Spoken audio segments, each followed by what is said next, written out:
Let's roll. This is Countercharge, your podcast for all things Kings of War.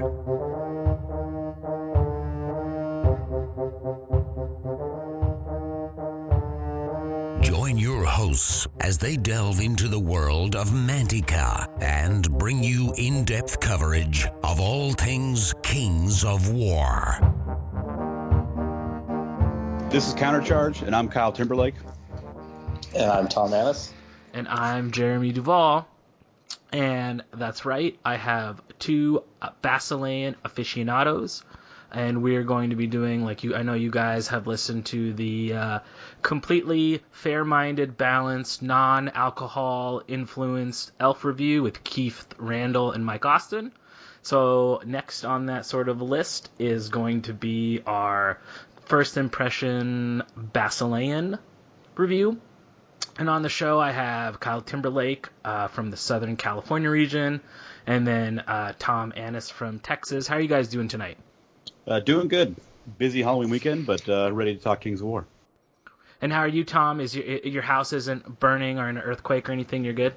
Yep, I'm good. I lost a fence, but other than that, I'm still here. So just got two version 3 Kings of War games in this weekend, so both with Basilea. Pretty pumped to get the edition going and talk about it tonight.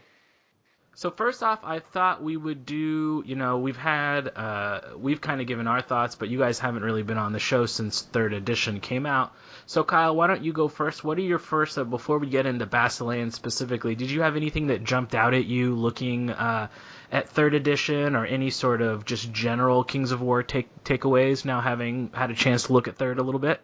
3rd edition general, I'm just really happy with the cleanups and stuff they did. The 1-inch bounce back is my favorite thing. Like a lot of people, it just makes the game that was already clean and running well even faster. And I'm a fast player. I like getting games done as fast as possible. So anything that helps that makes me happy. Cool. And what about you, Tom? General 3rd edition takeaways, and then maybe we'll segue into more specific Basilean stuff. But what is your sort of any general 3rd edition takeaways? Yeah. I think overall the book I think it's really a triumph for Mantic. They should be really proud of it. The lore is just light years ahead of where it was, and it was something that everybody was asking for. So I think they delivered 100% on that. And from what I can tell, the rules are very balanced. Like, there's nothing that jumps out as they missed this or anything. And so I think the RC had a pretty difficult task. And I know Jeff Swan's down the road from me, so just talking to him, I know how much time they put in. So I think they should be really proud of themselves as well. Mechanically, it doesn't seem to play that differently, at least from what I can tell from just a couple games and reading through the rules. There's a couple new tricks I think everyone's going to learn from reading or the hard way when it's done to you in a game. But overall, it's Kings of War, which I think is good. And I think the big difference is going to be the type of list that people are going to bring, the unit types, the unit sizes. I think that's where it's going to be different than version 2. That was sort of like one takeaway I had in my 3rd edition game so far, is that it really just feels like 2nd edition, but cleaner with different units, like new toys.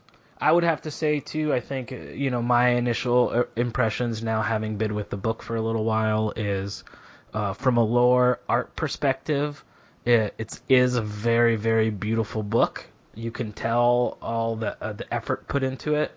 So I think positive-wise, that definitely hits me. I think, we still see sort of the every now and then, maybe the typo or that we wouldn't want to see, or I know there's been some issues with the release of people not getting their books, but I think Mantic's a pretty good company in that they learn from their mistakes, and this book is definitely a step up in quality from 2nd edition, but with anything, I think there's always room to improve. That's one thing I would love to see, moving forward, is just tightening up certain areas, but this is like one of the first Mantic products that I've really just sat with and read and looked at all the pictures and been sort of inspired by the art. I mean, some of the art is just so great in it.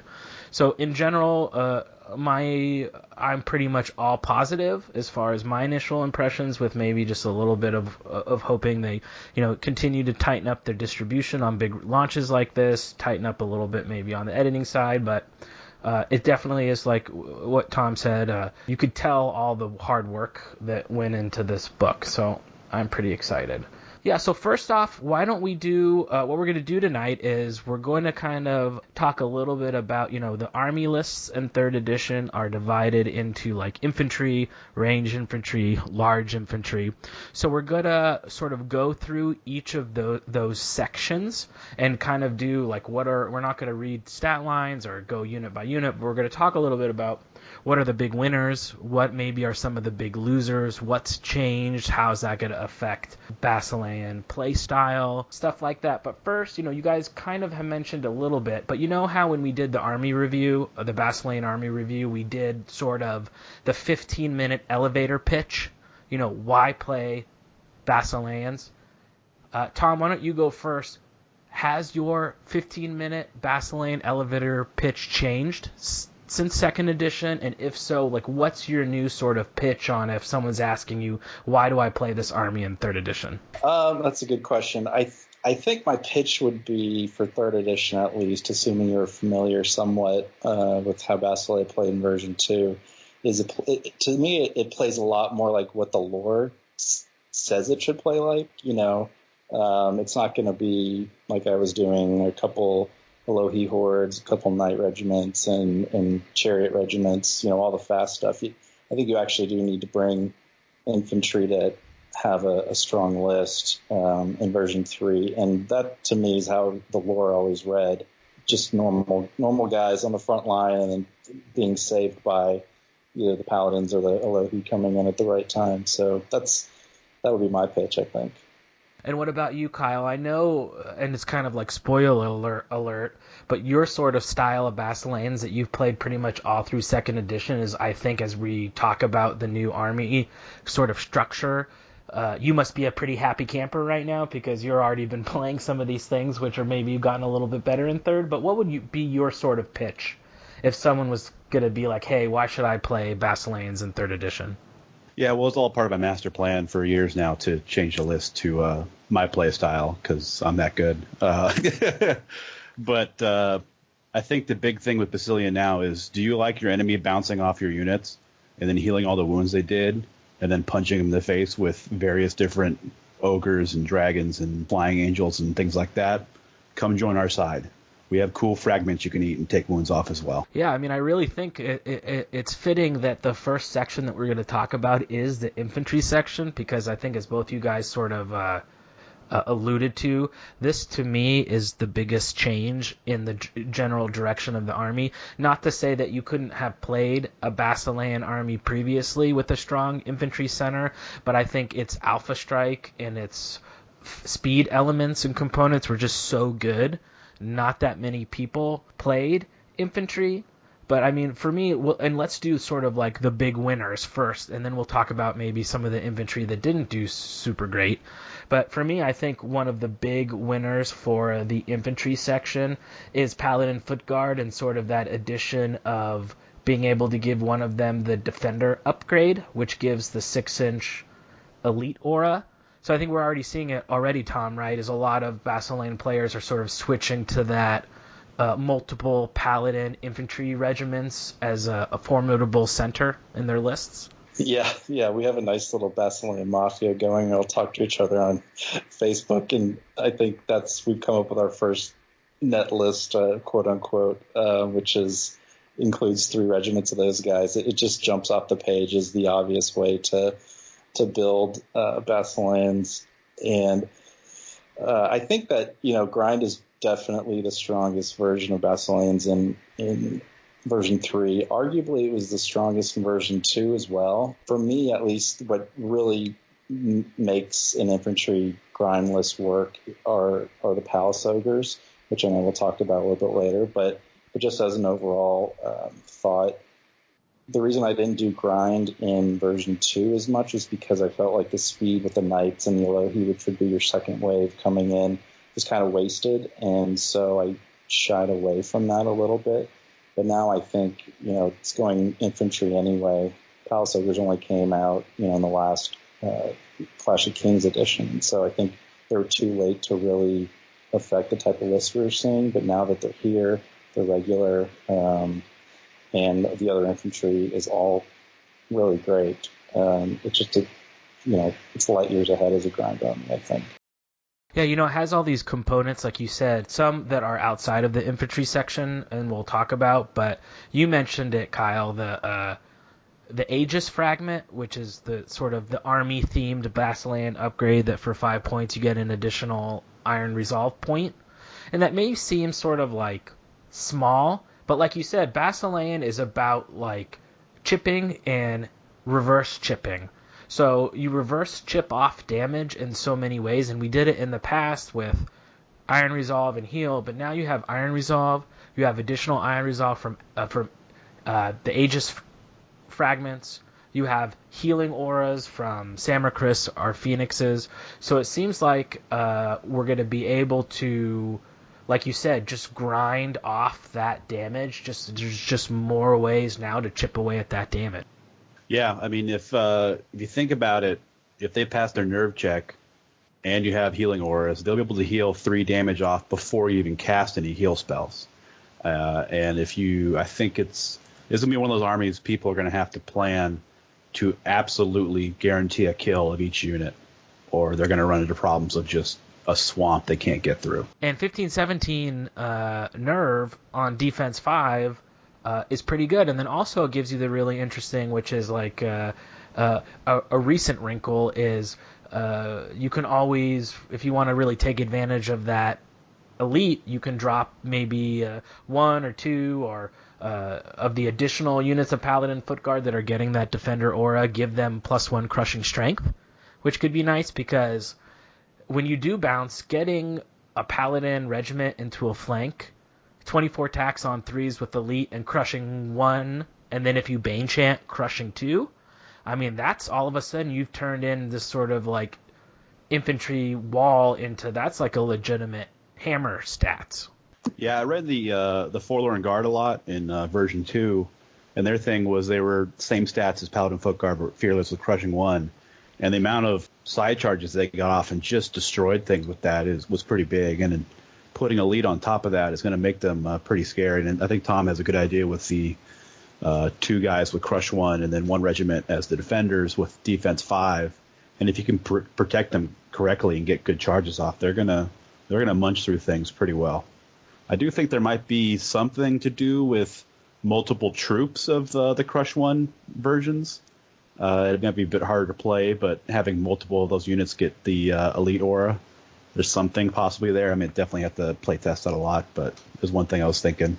Yeah, I think the whether to go defense 5 or do defense 4 crush 1 on the 2 non-Paladin Defender regiments that you probably are going to take is a debate that's going to last probably throughout the edition, because I don't think there is a right answer.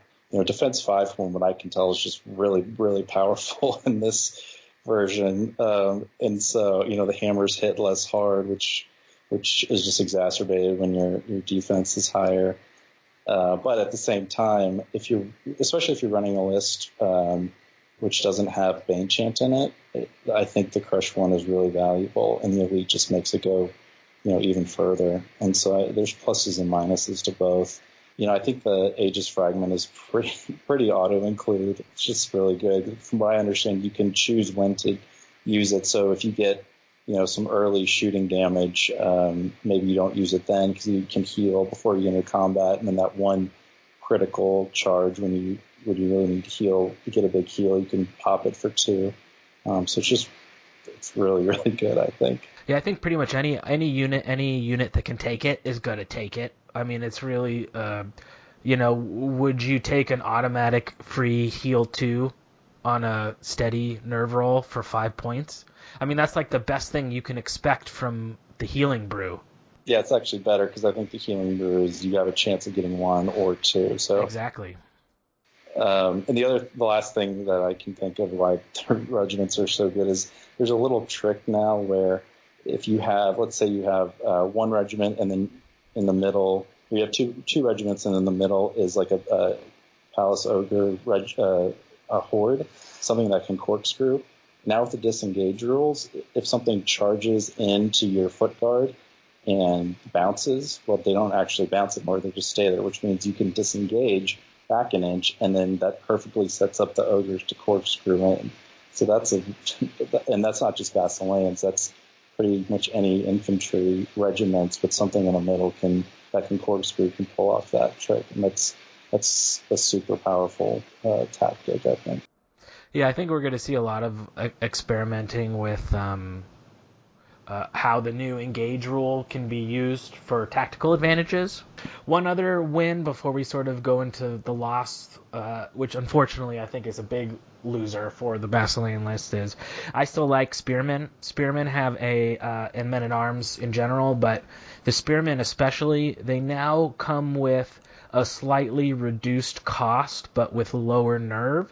So you can then buy a veteran command upgrade that will sort of bring them back up to previous nerve. So you have an option to get them at a little cheaper. But even a Horde of Spearmen with the upgrade, it still comes in 5 points less expensive than the Horde of Spearmen from the last edition. Because with the upgrade, they go to 220, and I believe they were 225. Plus, Phalanx is a lot better now. So I think the Horde of Spearmen is very viable, as, you know, depending on how important Phalanx becomes in the meta, if it really does become where everyone takes it, I think Basileans have a nice option to pick up Phalanx in those Spearmen hordes. Yeah, I'd also think I'm a big fan now of the Troop of Spearmen, because I've been running the Troop of Swordsmen as chaff for a long time. But for 10 points more, you get Phalanx and 2 more attacks. That's not a bad payoff at all. And it's still pretty resilient. It's even more dangerous to anything that's not infantry. You know, 80 points is pretty cheap. I mean, once you're in the 60 to 75 to 80-ish points wise for troops, I mean, that's not a bad value for just getting your way. Yeah, I agree with that. I mean, and the other thing too for the Men-at-Arms swords is they're 105 points, 115 if you give them the veteran command, for unit strength 3, which is just a ton of unit strength for not very many points. And so I think you can see swordsmen in that sort of 3-2 formation instead of the foot guard if you're trying to squeeze points. That's perfectly viable. And the spearmen, yeah, I mean, if you just, with the way Phalanx is now, you have a horde of spearmen, they can basically hold a flank by themselves, I think. And, give them burst strength, give them the hammer, and they just, they're going to grind out any cav regiments and just shut down charge lanes. It's really, really super powerful. Yeah, I think any one of those of the Men-at-Arms and Paladin Foot Guard really attest to that Basilean really has some of the better, just all-around, defensible, steady infantry. And like you said, it really does fit their sort of theme of having, well paid for, well-disciplined, well-trained troops. So losers, unfortunately, and I know Tom and I have talked about it. Kyle not so much, but I know he hasn't really run them that much. But I don't know. I just feel like that Sisterhood infantry is sort of in this middle ground where it's not quite a berserker horde, it's not quite a elite infantry horde. Yeah, it's kind of in this weird middle spot. I don't know. What do you guys think about the Sisterhood? I mean, I'm not a big fan. I never played them much in V2 at all, so I don't have experience from that. I do think, looking at other armies, like the Palace Guard Horde, and I'm pretty sure a lot of people are going to use Soul Reaver infantry regiments a lot now. A Sisterhood infantry horde does hit pretty hard. If you have Bane Chain support and a magic item on them, they can do a lot of damage in one round, and all of a sudden you're not grinding, you're punching through things. So there might be something with the horde itself, but it is a lot of points you're paying for a unit hitting on 4s. So it could be a bit of a up and down thing through a tournament. So, but overall, they have a lot of rules that do stuff that I'm not sure I'm always going to need to use or have. Yeah, I think, going up 25 points on the horde and 15 points on the regiment is tough, especially because they lose headstrong. I think because crushing strength is more valuable and they have a point of crushing strength, plus I guess they're paying points for Wild Charge. I'm not sure how valuable that is, but I probably wouldn't look at the Horde. The regiments are interesting if you're going to try to checkerboard. They're sort of a cheaper version of what I'd like to do with the Ogre Palace Guard. It's just a slightly different setup to make sure that they have a gap they could see through. I could see them doing that. With the shooting being made less powerful, it's less likely they're going to get shot off before they can get into combat.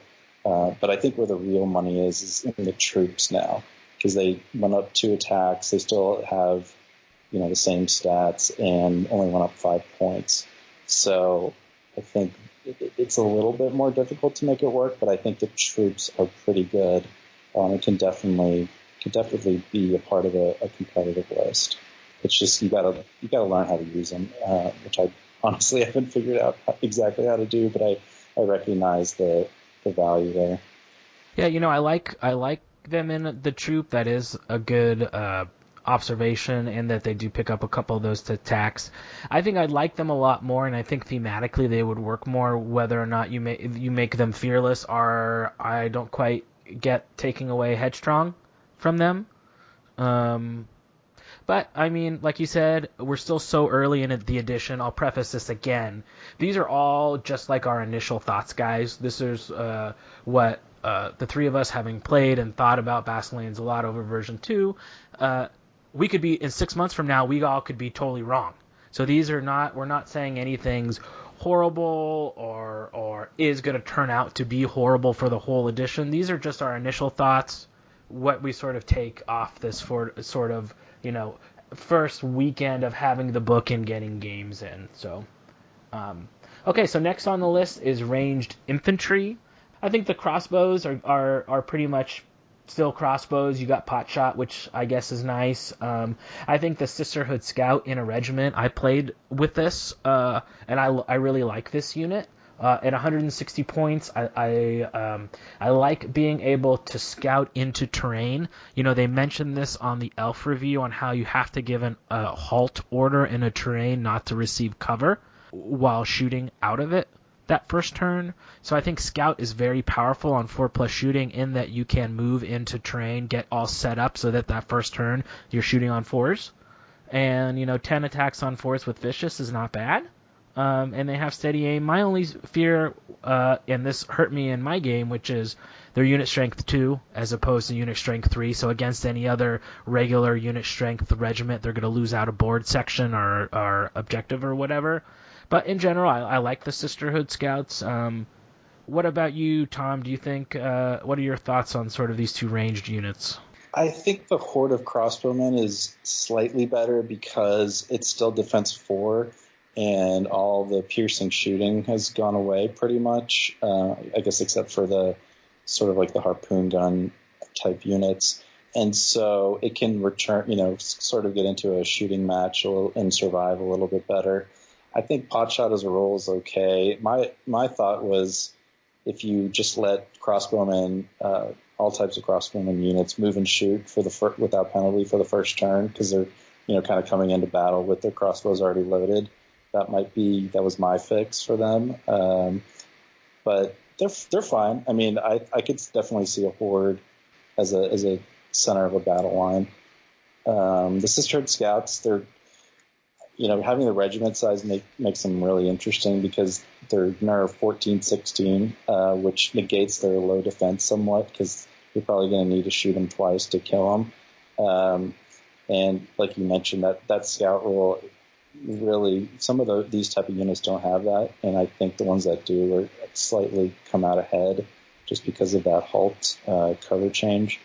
So I really like them. I think one overall takeaway that I didn't mention is that Basileen now is chaff, which is a huge change from version 3, and I can see 2 troops of these Sisterhood Scouts is pretty good chaff for your infantry battle line. So I like them a lot. My only problem is that you can't really get your hands on the models, the Mantic models, very easily. So that's probably going to push me away from them, at least at the beginning of the edition. And that's been one for me too, because I've been looking at sort of, and we'll talk about it in a little bit, but regiments of Sisterhood Scouts are the same cost as Alohi regiments. and they can somewhat fit similar roles in, harassing, controlling board space. They can do sort of what's kind of some similar, getting rid of chaff, similar roles. But one is I have the models for, and the other, especially if you want to do a PMC, trying to get a hold of 15 Mantic Sisterhood Scouts is really tough. And it's too bad because they are really cool models. I love all the Basilean Vanguard stuff, so it's just unfortunate that they don't... I guess if you're starting from scratch, you can get the new Basilean Mega Army, which has the Scouts in it, but I really wish that they made it easier to purchase the Vanguard models or did something outside of the Mega Army releases, because I really do think that they are missing out on some sales. But what about you, Kyle? Did you ever really run any crossbowmen in your version 2 lists? I don't think I ever remember seeing you running any crossbowmen. Yeah, no, I never ran a crossbowman. I always had a wild hair idea of a pike and shot type Basilean army, just kind of like a historical thing that was fun. I never pulled the trigger on that, but with War Wizards getting Lightning Bolt now, you have a better chances of doing good amounts of wounds before combat even starts with a Basilian now. And the Sister Scouts, unlike the infantry, I think they have all the correct special rules. Steady aim especially is really nice on them, and it gives you a lot of options. You don't always have to scout ahead. You can put them off to the side and run them up as a harassing unit, and they have enough nerve to hold up something. So there's more options now for a Basilian shooting army than there was in version 2 for sure. I definitely agree with that, in that my first game I ran Scouts, Heavy Arbalists, and War Wizards, swapping Fireball out for Lightning Bolt 4 for free. And you definitely now have an option to play a combined arms Basilean list, but going towards shooting with some of our good breath options too. So I think that is, previously really hardly anyone had shooting in their Basilean list. Well, now I think it is can be a viable component of an overall army strategy. And it's also slightly meta dependent too, because I think one idea people are going to have just looking at the rules as a whole is, well, shooting's not as powerful, so I'm going to go to the ensnare armies because everyone's going to be doing combat, and what's the best counter to combat? Well, that's ensnare. And so especially if you're like, if I go over to Jeff Swan's house and he's rocking 4 hordes of depth horrors and I don't have any shooting, then I'm going to really regret that. And I have these scouts or maybe some crossbowmen, I can shoot those stupid sharks off the board. Stupid sharks. Yeah, and I think really what you bring up is like a good segue, Tom, in that going into cavalry section, I really think the meta is really going to influence that. Because when it comes down to these cavalry options, it's all just about how big is Phalanx really going to be. Outside of Phalanx, I think the big winner, and it's something we've always wanted, I know I've always wanted, for Basilean, which is we now have beast packs dressed up in Lion Panther costumes for Halloween. Fresh for Halloween. We now, Gur Panthers, have like viable, cheap, quick chaff. And I played Gur Panthers in version 2, mostly because I loved the models. I did think they were somewhat overcosted, but now we actually have, I think, Gur Panthers in the troop at 85 points is good, and I think even in the regiment, for 130 points just for unit strength 3 is not bad either, but I'm personally a big fan of the Gur Panther change. Yeah, definitely. It's just a unit in a role that we just didn't have last edition, and so that's cool because they're not just slightly different Panther Lancers. Now you can have, if you want that sort of 115 point or so troop to get on the flanks, then you can still do that with the Lancers, but these guys, you want true chaff, that's the way to go. I think in my mind at least, I'm going to go a different route for chaff, but I think in version 3, a lot of Basilean armies should have about 2 units of chaff or so, and you can do it now because it's cheap enough. So yeah, I really like the Gur Panthers too. Yeah, I agree. It's nice now having a dedicated chaff, fast chaff unit and a in-between unit with the Lancers. Last edition, it was kind of like, which version do you want? They both weren't the best at either. So I like having more options that way, more defined roles for those.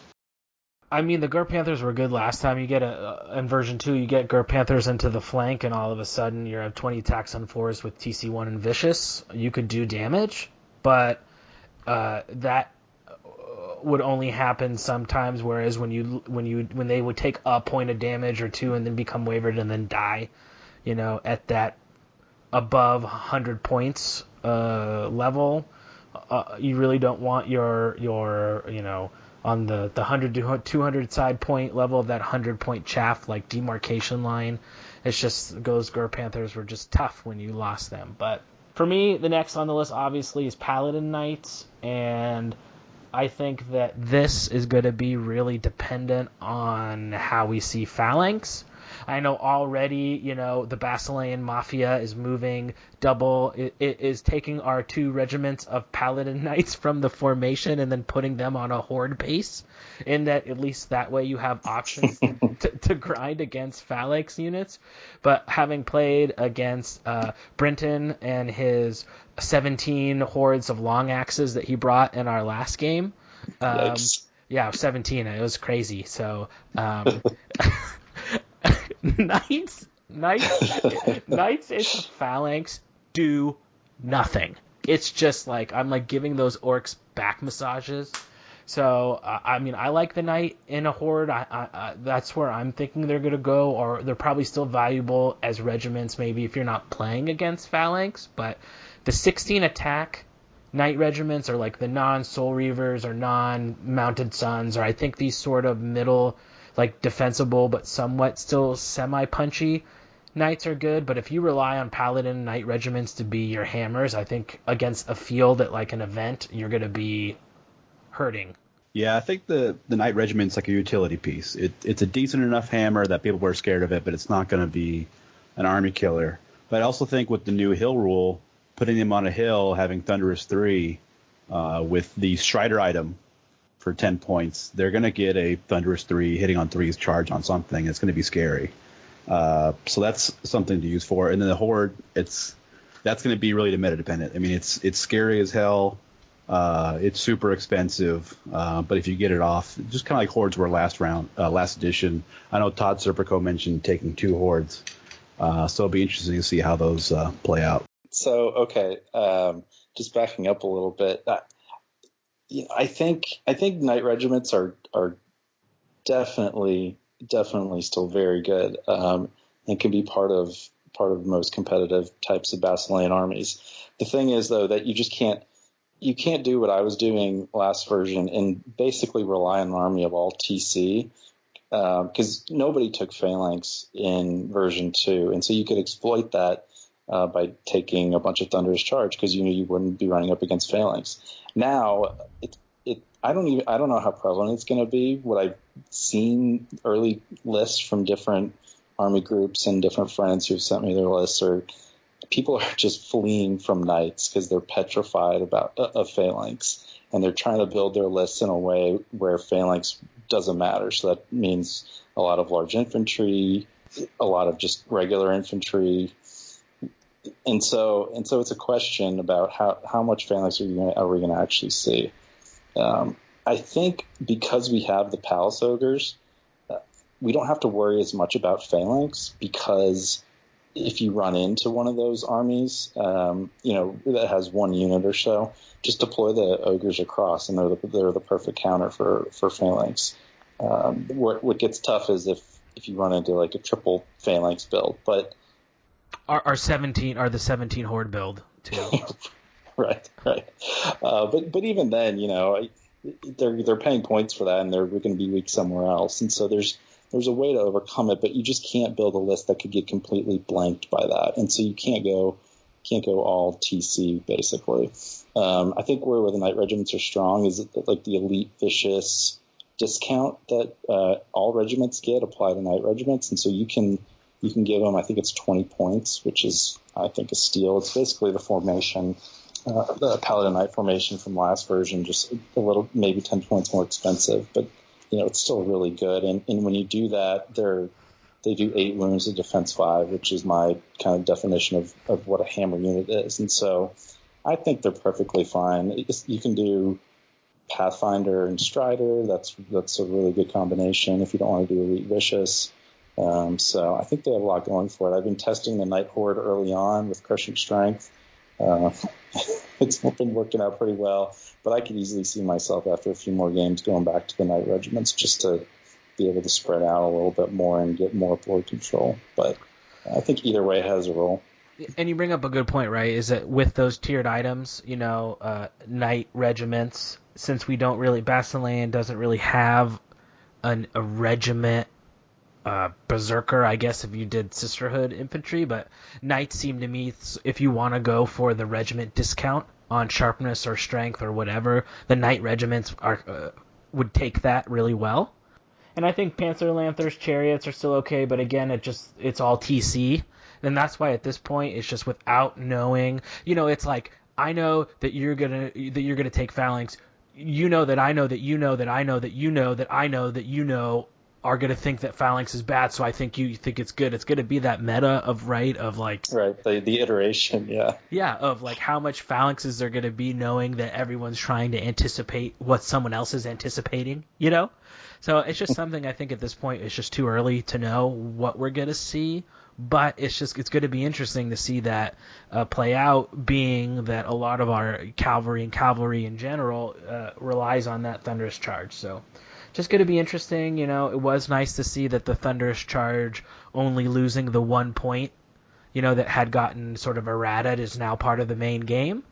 So I'm glad to see that, especially with the buff the Phalanx, not losing all your Thunderous in a Hinder Charge. But I think the real hotbed, fellas, the juicy, tasty, I guess if you want to say debatable or hot button or controversial, I mean, we are playing with toy soldiers here, but I think the large infantry slot really is probably one of the more interesting, along with the hero slot, of having some real change. And to me, obviously, the big winner is Ogre Palace Guard are just boss. They're really good. Yeah, I think they're one of the best units in the game, possibly, or at least one of the best large infantry units. Just defense 5 are unresolved. They lost Fearless, which to me, the only difference is I'm not going to put them out on like the front lines. And if I do, I'm going to give them Headstrong and Fury. They're both 15 points. So they're back to that 250 price point they were in version 2. You can do a battle line just with them and maybe an infantry horde instead of kind of the checkerboard that I've been starting out testing. Where I don't think you need Headstrong Fury, because ideally they're not getting hit first. They're just destroying whatever hits your foot guard, for example. I think they really are the unit that makes Basileens work in version 3. The fact that they're regular, I don't really get. They're not, from what I understand, they're supposed to be kind of a rare unit, but I'm not going to complain too much about that. So they're kind of the engine that drives the whole list, I think. Yeah, I mean, them giving unlocks is huge, because we're kind of short on unlocks since Alohi are irregular. And if you're not taking a horde of men-at-arms, that's your only other horde option for the most part, unless you're a crazy person and take night hordes, which also makes you cool. But yeah, I think the Brutal is fantastic. It's just a good centerline piece. It's tough. It hits like a dump truck. It adds Brutal. What more can you ask for? And I think you're going to be running at least 1 or 2 sources of Bane Chant in this new sort of melee-centric list. And Ogre Palace Guard with Crushing 3 and Brutal with 18 attacks on 3s. Wow, mamacita. They're going to come out from behind their Paladin Guard friends and just punch people in the dome. Yep, and now you can buy regiment packs of them from Mantic, and so we finally have the models, which we've been waiting a year and a half for. So yeah, they're all good.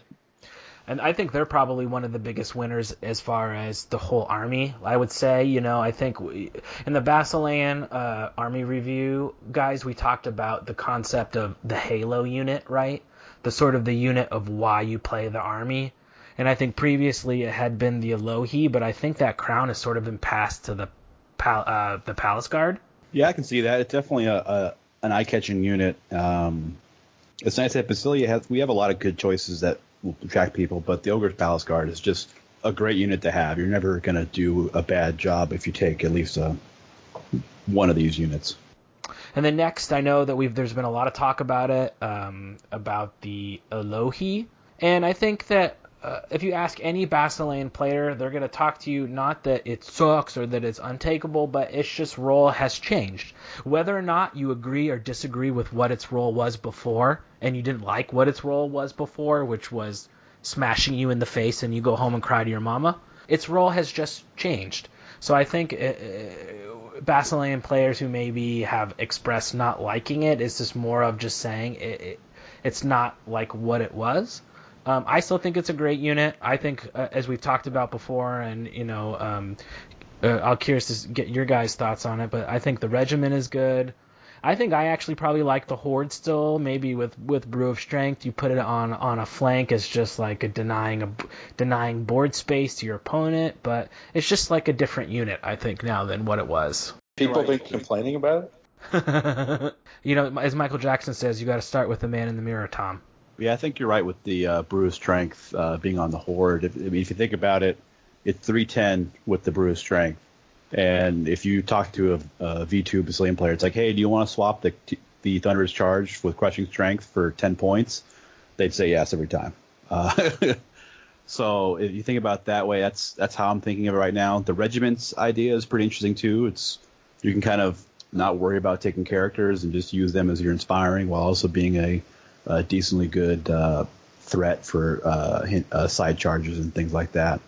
So there's things to figure out. Elohi aren't a puzzle solved anymore. Yeah, so my kind of take on it is I don't mind that. My thing was I would have kept them with TC1. And the reason is because for me, the definition of a hammer unit is a unit that can do 8 wounds to a defense 5 unit. That's just kind of a threshold that I think I got from Patrick Zor-Allen. That's kind of how he conceptualizes it, and it makes a lot of sense. It means those 18 attack hitting on 3s, either Crush 2 or Crush 1, Thunder 1 units do 8 wounds to defense 5, which means on average you waver that unit.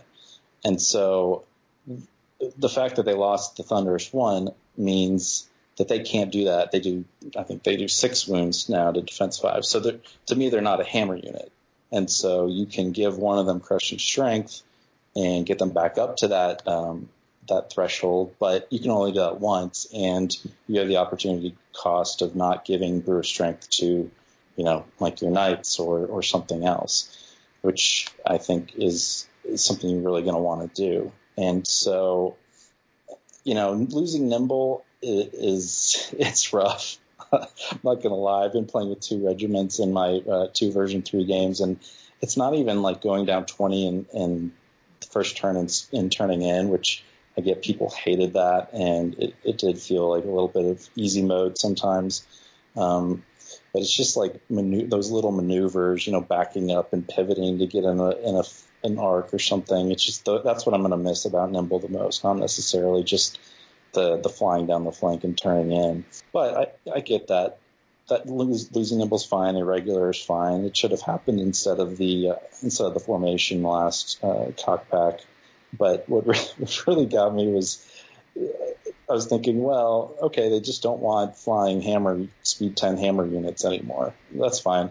But then you look at the elf list and it's like, well, the Drakons still have elite Crushing 1 and Thunderous 1, so they're still flying speed 10 hammers. So why did the Elohi not keep that role? Can you imagine the Elf Army review had they did what they did to Elf shooting and messed with the Drakon Riders? Keith Randall's head would have just exploded through the airwaves. Yeah, they would have started just throwing feces at each other at that point.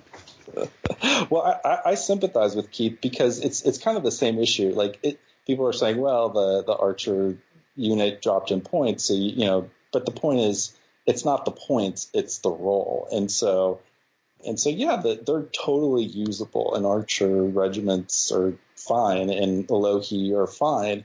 It's a different role, which is okay. It's a new addition, but that's where it kind of came from. It was a little bit of envy in a little bit of Todd Serpico posting from his fake Facebook account, which made me mad.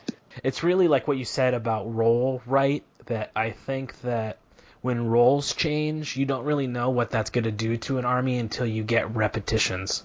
You can make army lists all day, but sometimes you don't really know how something's going to work until you actually play it. That's why often we see stuff when cock packs come out, or in the past where stuff has been said like this is going to be the new bee's knees, and then it turns out not being that way at all, just because you don't know how it's going to be. So I think Alohi are still good. They're interesting in the I think there's going to be some really interesting uses of the regiment.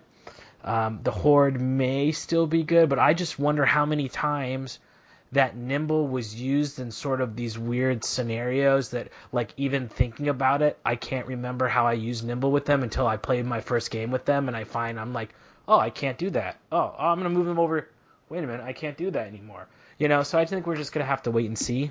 I wouldn't be surprised if people start giving them the nimble item and just run a dedicated Bane champ behind them. Yeah, I could see one Horde with Brew Strength on a flank with like an Alohi as the flanker. That could definitely work. So they still have a role. I mean, Defense 5 is Fearless is a thing. Speed 20 Fly is still definitely a thing. I mean, I've got tons of flanks in both of the games that I've played with the Alohi regiment. So I think they're still an important part of the army. It's just you got to use them differently. I got to say one last thing. I'm kind of mad. This is the most thing that pissed me off most about the Alohi. Why don't the Alohi have Aegis fragments? Are they the ones giving them out? Shouldn't they heal too? I want to pay 5 points for them to heal too as well. They give them all away to all the paladins and they ran out for themselves. What's going on here? Unplayable. Never taking them. They're unplayable. I poo-poo on them. Unplayable. The fluff is horrible. I hate it. It's horrible. And what are we even doing?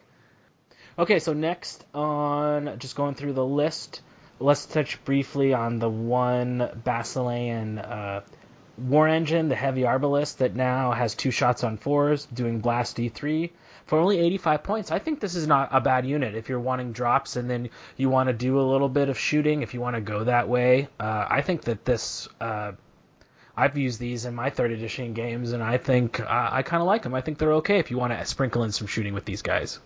Yeah, it's decent. I mean, the elf players don't like theirs for whatever reason, but I always thought a 2-shot hitting on 4s war engine was always a good thing to have around. So I'm sure people will use it effectively. Yeah, one thing that I'm expecting is a really big increase in war machines. And so if you take a couple of these as just a counter battery, I think that could, depending on what kind of armies you're seeing, it could be worth it all on its own. And just hitting on 4s, it just means that it's going to do something most turns. And the problem was with the old one, hitting on 5s, you could just go the whole game and it did pretty much nothing. And so it's definitely improved. It's definitely takeable now. And it just kind of depends on how you want to set up your army. If you're running an all height 1 infantry battle line, then I can see sticking a couple of these behind, hitting those new height 6 Titan monsters. So I think it's a good unit. Well, our Titan, this was a big change for us. When we talk about this unit, guys, I want us to also talk about Samacris, who's one of the unique units, as I think this is going to be a really interesting debate that we have, which is the Phoenix at 195 points, our Samacris, the mother of Phoenixes, at 195 points. These units are very similar in what they do, minus like a couple small things. Like Phoenix hits a little harder, but Samacris has Inspiring. The Phoenix has now lost Inspiring. So where are you guys as far as sort of the Phoenix versus Samacris, or just like the Phoenix in general? What do you guys think? I'm a fan of taking one of both. I mean, my list right now has 15 heal plus 2 heal auras. That might be a bit too much. We'll have to play test and find out more. But I like Samacris a lot just because it is a plug-in for the Phoenix. It's more of what do you want in your army? Do you want the offensive output of the Phoenix a little more and the extra height, or do you want the higher defense, easier to hide because it's height 5? It can be behind Ogre Palace Guard and still get cover Samacris. So it'd be interesting to play around with that. If you're only taking one, which one do you take and how that pans out? And then shooting wise, I think did the math. They're both hitting the same, or Samarkis has a little bit of an edge in damage, even though her fireball's only 8 because of the piercing. So it'll be interesting to see how that works with a more shooting Basilian list, if that matters. Yeah, I think they're pretty comparable. I give the edge to Samarkis, but the way I kind of think about it is, if in your kind of center line, maybe with Foot Guard and Palace Ogres, you want one of these two in there, and then you probably want another foot individual, so maybe a priest or like Daenor. And so what I think is, if you're going to take Samarkis, then you have the Inspiring, and so you can just take Daenor because he has Vein Chant, and you're not doubling up on the Inspiring for your center group. If you're going to take a Phoenix, then I would take a priest who is Inspiring just generally now. And so that's kind of my initial thought, is that's when I would take a Phoenix. The thing is, it's height 6 versus height 3, so it's a lot harder to hide, and I think smart players are going to be targeting that kind of central character. But it does have a much bigger base, which I think will make a difference with the aura. So that's one of the advantages. I'm probably going Samarkis maybe 75% of the time right now, unless I want multiple auras. Yeah, I think what Kyle says is really what we're going to see, right? If you're going to run double Phoenix, or you ran double Phoenix in the past, I think running one Phoenix and one Samarkis makes sense. The real thing is going to be, well, if I'm only running one, what do I want it to be? I'm leaning more towards wanting to run Samarkis in that I have Uri Lohi model painted, so right off the bat. In Jeremy Duvall's Beat Laboratory, often if it's painted, it wins the day. It becomes the OP in my personal meta is it's painted. It's a good system. I think so. Often why I'll probably get to convince myself that my Horde of Elohi I'm taking to Masters is awesome because it's painted. But I think that, like you guys said, you bring up some good points. The running one of each I think is great, and it's just going to be what do you need when you're running only one. And that leads us into the characters, and you mentioned one, Tom. I think this is, in general, I don't know what you guys think, but I think the character section of Basileens is one of the sections of the armies that's had the most impact on version 3. I mean, there's some really awesome changes with a lot of these characters, I think. Yeah, a lot of options. It's kind of open range in what you're going to take. There's plenty of good things to take and not a lot of bad things. It's more of what role do you want them to play. And you have a tool piece for each one. Yeah, there's just so many things that were on my wish list that made it in. The priest getting general Inspiring instead of Inspiring Penitence was always a negative for me. Now I think a priest with Bane Chant and the Shroud is probably our best character. The Martyr's Prayer, we're the only army that gets Martyr's Prayer now. I don't really love it, to be honest, especially because you can have Devastating, and unless you're running multiple priests and you want to do one with Shroud and one with Martyr's Prayer, I can't see Martyr's being taken that often. But then, like, the free Lightning Bolt swap on the Wizards is just huge. That's something that I was wishing for years, and the fact that we have kind of like the Kingdoms of Men class hero now with the chaplain is just massive, I think, especially since individuals got cheaper in general. You can have an 80-point chaff unit with defense 5, 11, 13 with Headstrong, and so that's a really, really nice little chaff piece. And it's yielding, but you're pretty much always going to get a wound, and so I'm not too worried about that. So I'm in love with the chaplains right now. I think there's so much good here. Like what Kyle said, there's a lot of good and not a lot of bad. The priest having Inspiring is awesome. A War Wizard with Lightning Bolt 4 for 75 points when you're swapping out Fireball. That is in the, like, taking 3 if I want to be a shooting build points almost. At 75 points, I think like you said, the mounted chaplain with 3 attacks on 3s and crushing 1 is great. The high paladin I think is good too, 5 attacks on 3s, and the defender upgrade, which is all paladin infantry. You want a high paladin or paladin chaplain on foot running around with your foot guard. All of a sudden they're becoming elite as well.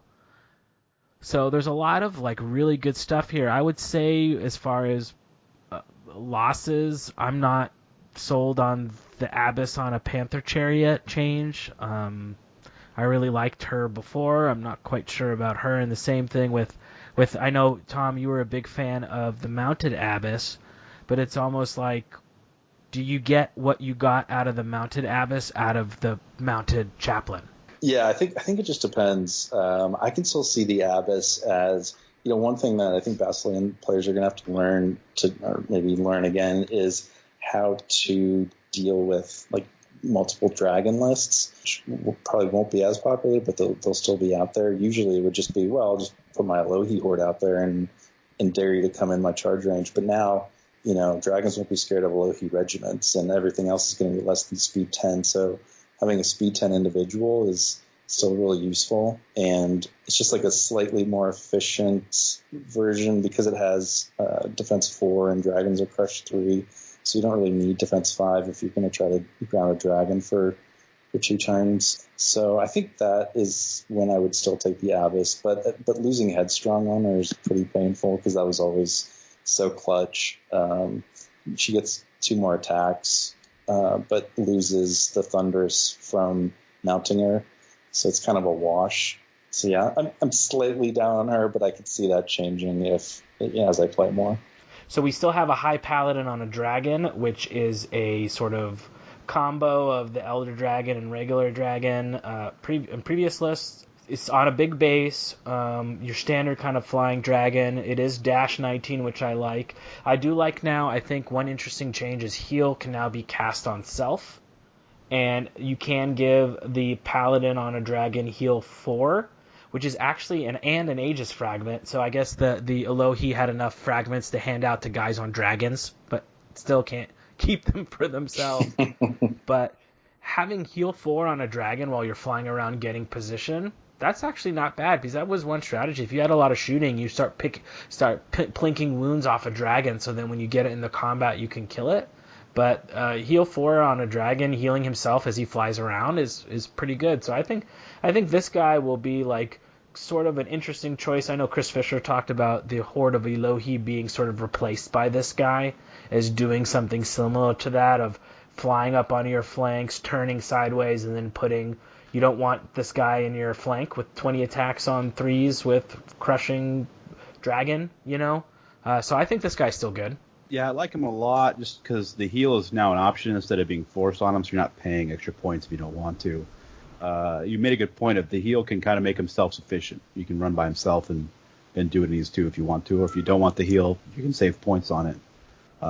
But in version 2, I think he was one of the worst point-for-point dragons in the game.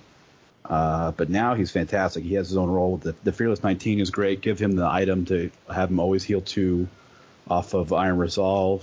He can do a lot of cool stuff. And, Dragon's Breath, and he's one of my favorite dragons now. And I have a really cool model I'm excited to use again. Yeah, just having a Fearless 19 dragon with the Aegis Shard, which means he's essentially dash 21 and probably going to be way more than that by the time he goes down, if he ever goes down, plus crushing 3 in a game that's taking crushing strength off everything but pretty much giants and dragons. Plus, like you guys talked about, that heal. I probably wouldn't take it most of the time, but it's a nice option. I think you really have to compare the dragon to Julius, though, because Julius, I think, is 315 points, and the dragon with the Aegis fragment is 315 as well. And so I think there's pluses and minuses, which I guess we can talk about when we get to Julius, but definitely a solid option. Well, that's pretty much the last section for us to talk about, which is the unique units. And let's just start with Julius. It's kind of like they took Julius before, and then they sort of took the Spirit of Valandor, right, and kind of like morphed it into like the new Julius version 3.0. So it's sort of like you're shorter height 3, but now you're dash 16. You're not dash 19 like the dragon, but you are defense 6. You have Dread, which is nice. You're elite. So you're 8 attacks instead of 10, but you are elite. You're crushing 3, which is really nice in that, how often do you actually need that bigger crushing, and the dragon is crushing 3 anyway. Iron Resolve with Julius. I think Julius is pretty competitive choice to take, depending on what you sort of want in reference to his similarity to the dragon. I'm not quite sold on Julius, to be honest. I think if you're taking him, you're probably better off with the dragon most of the time, and it's mostly down to his 8 attacks versus the 10 of the dragon, and that's what hurts me the most. Even with Elite, I think the dragon pulls ahead most of the time, and the Dread's nice, but if you're already taking an Urlohi or Ogre Palace Guards, it's not going to be the most useful thing in the world. So I mean, I definitely could be proven wrong there, but we'll have to see how it pans out. Yeah, the way I think about it is if you just want like the one flyer holding down kind of like on your delay flank, then you probably want the dragon. Because the thing that always makes me nervous about Julius is his dash 16 nerve. I mean, the dragon has 3 more points of nerve plus can get that Iron Resolve too. So he's just a lot more survivable and is you're less likely to lose him to a lucky nerve roll. But the big downside of the dragon is he's on a 75 now, and so that makes it much more difficult to combo charge in with stuff versus Julius, who's large infantry, so he's 40 by 40. It's not difficult at all to get him in and combo charges. So I think if you're trying to use one of these units in combination with other, you probably go Julius. If you're just looking for a big guy to scare things and hold them in place and take a beating, then you go with the dragon. Yeah, see, I played Spirit of Valandor a lot, and what I've noticed with that guy is to get your points back, you really have to take advantage of that Defense 6 Iron Resolve, and or try to get into flanks where the 8 attacks become 16. But the thing with that is getting them into those positions for that Defense 6 Iron Resolves to start working with heal backup is you got to dodge those nerve rolls. So you're completely right in that when you have a heavy dash defensive unit that does get spiked nerve rolls, you are losing a lot of points, so the dash 19 is protecting you against that. I still see a role for both dash, flying, defense 6, nimble. I mean, especially in this edition, I think is probably a little bit better than what it was in last edition, just from the overall lack of or tone down on hitting power. We already mentioned Samachris. I know, Tom, you've run Nias a bunch, as have I, and I think, again, like what Kyle mentioned about the dragon, Nias is still there, but no longer do you have to pay. He doesn't come stock with heal. You can buy it as an option, so he's actually a little cheaper now. So I think he's really good still. Yeah, I'm still definitely going to use him quite often. I've been trying him out with the Night Horde that I've been running, just because he can block off and some of the frontage on the Night Horde, so people can't multi-charge. And he's still a beat stick. He's 10 points cheaper, but pretty much the same. So yeah, he's good for all the reasons he was good before. Cool. Well, okay, so we've kind of touched on some units. Build-wise, what are we thinking that we're going to see sort of in this early meta? And then also, why don't you guys talk a little bit about, like, what are you excited to test, or what are you sort of your ideas on overall lists, how all these sort of different components are going to work together? Tom, why don't you go first? Sure. So I think that almost every Basilean list in version 3 is going to start with 2 hordes of Ogre Palace Guard. I mean, they're just such an important unit because, like we were talking about before, you just can't afford to get blanked by a triple long axe build, for example. So they're 17 long axe build. 17 long axe build, and they fit so perfectly with the Paladin Foot Guard, who I think are the best infantry right now. So I think that's where you're going to see a lot of lists start, is those 5 units, and then it's easy to say, well, I have all these units grouped up, so let's throw on a character with a healing aura, and they're all defense 5. Which makes the healing even more effective. And so that's just a really, really solid core that I think a lot of people are going to gravitate toward early.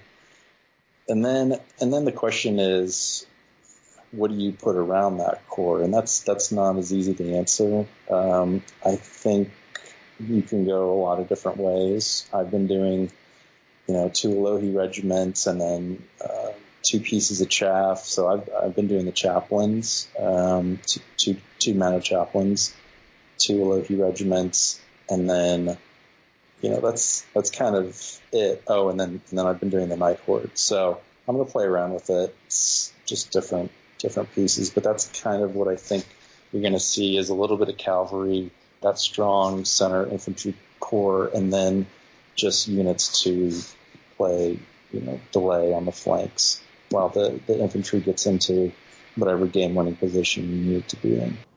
Yeah, for me, it's going to be copy-paste 3 regiments of Paladin Foot Guard with Aegis Fragments and Paladin Defenders for every list I make. I was taking 3 regiments of Paladin Foot Guard for a long time, so that's just an easy, comfortable thing for me to transition over to. Definitely taking a Horde of Ogre Palace Guard. I'm not sure if I'll take 2, and that's more of a modeling decision for me. I don't know if I can find enough unique, cool-looking models to make 2 different hordes that won't look the same. So I might just keep the Horde of Alohi there just because I had the models already and it looks cool to begin with. But I think Tom's right in the fact that you're going to have a core of an anvil type units, and you have multiple different choices with this army, which is nice to make an anvil and have unlocks. And then what do you put around it? And I think you have a lot of good options and a lot of different ways people can play this army and still be successful. So it's kind of a fun time now to figure out what works for you, what works for the meta, what can you unlock, and have fun with. Yeah, I think you guys bring up a couple things too, right? Which is, seeing that strong infantry middle is definitely going to be a thing, along with, you could go spear hordes. I think there's a lot of choices for if we want to sprinkle in shooting.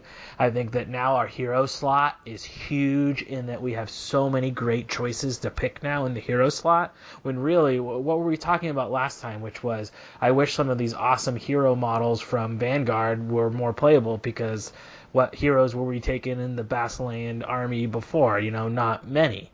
So I think that that's really cool. I'm really interested to see if any sort of combined arm shooting with maybe double Sisterhood Scout regiments, 3 Battle Wizards with Lightning Bolt and Arbalists to support your other, maybe you don't have as many hammers, but you have enough shooting to chip stuff down so when they do hit you, your Iron Resolve will just outgrind.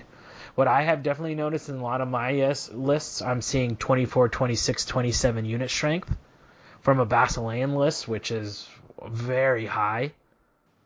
Yeah, that's a really good point. I was playing against ogres on Friday, and I actually had more unit strength. It was like, this doesn't make any sense. So that's gigantic. A big change for us. I think that's definitely one of the bigger things. Usually always, especially when you were playing version 2, like Ricky Bobby Basilean Speed, we were always down on unit strength, and the only hope was, well, I'm just going to kill your whole army and then move around and then I'll win. And if I don't kill your whole army, you're going to beat me anyway, so it doesn't matter what my unit strength is. It's just I need to make sure I can hit you as hard as possible. In general, I don't know how you guys feel. We'll go around the horn. For me, I'm really excited. I think that the list itself has a little bit more depth, so a little bit more interesting stuff to do. Granted, some of the play styles has changed, but I think you can do a couple different things with Basilean, whereas you could before, but you were sort of, in not taking the Alohi regiment, you knew that you were like putting an arm behind your back. It was that good. And I think any reasonable-minded Basilean player will tell you that formation was sort of ridiculous. Thank you for giving it to me, but it was not needed at all.